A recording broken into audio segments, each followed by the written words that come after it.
Are the rich paying their fair share of income taxes in Canada?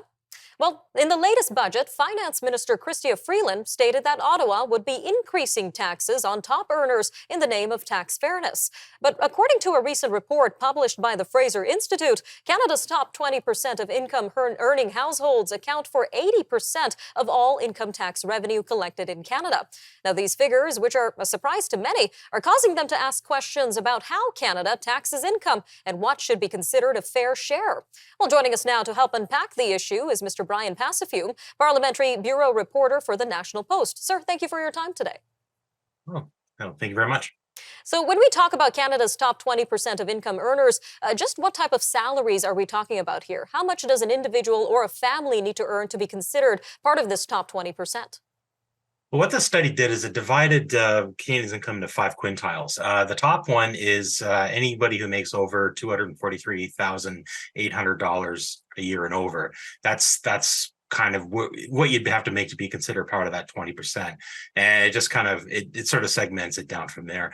The lowest end of it, if you are on the lowest tax bracket, the lowest 20%, is anybody who makes $59,271 a year and under. And the person who wrote this report, Mr. Jake Fuss, he said something interesting. He said that raising taxes on high-income earners may actually lead them to take measures to avoid such burdens. So what exactly did he mean by that, and what does that look like in Canada? Yeah, what the kind of the thesis of his study was that compelling rich people or people who make higher income to make more isn't always a great way of raising revenue, because what that does is that encourages them to seek ways of getting out of that tax, either talking to their accountants or their lawyers to try to figure out a way to sort of move their money around to try to reduce that burden, or even just moving out of the jurisdiction altogether, either moving to a different part of Canada that's got a lower tax rate, or even moving themselves or their businesses offshore, which takes a big bite out of Canada's productivity. You can only imagine the impact on the economy. Now, you recently published on this subject in the National Post. So what has been the response so far to these figures? Are most Canadians surprised to learn where most income taxes come from? Well, it's kind of the common thing that economics is considered a dismal science, but really it's something that really gets a lot of people hot under the collar, particularly when you're dealing with something that that a lot of people base ideologies around.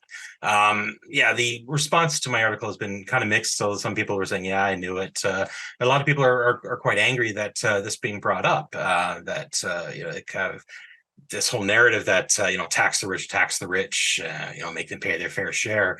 This study kind of really suggests that that's really kind of false thinking, and it really throws a sort of a lot of economic theories into kind of a little bit of turmoil when that kind of happens, because it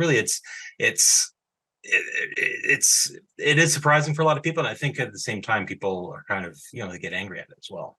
And on that note, have you heard anything from opponents of this particular sentiment, those that encourage higher taxation of the rich on the basis of fairness? What are they saying about this? They just say that it's not true, that they look at it from a very broad lens, that they're making more, so obviously they should be contributing more, when really the study shows that the top 20% of wage earners in Canada pay more taxes than the other groups combined, and they contribute more. So that I think that it's disturbing to a lot of people, and I think that it's a very emotional response to that. And yeah, a lot of people have been reacting with anger, but I think that really it's be getting a lot more anger than facts that kind of helps dispute what is in the study. Seems to be a controversial topic, sir. Just about a minute left here, but what have you been hearing from economist Jake Fuss, who wrote this report, in regards to the findings and how the federal government should respond?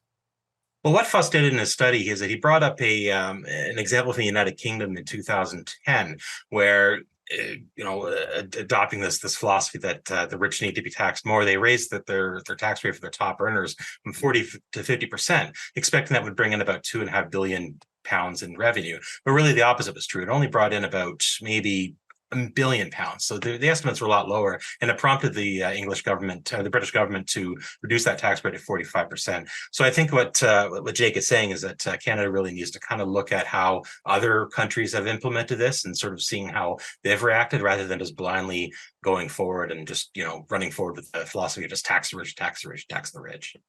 Sounds like something we could learn from. Mr. Passifiume, thank you again for your time today. Anytime. Thank you.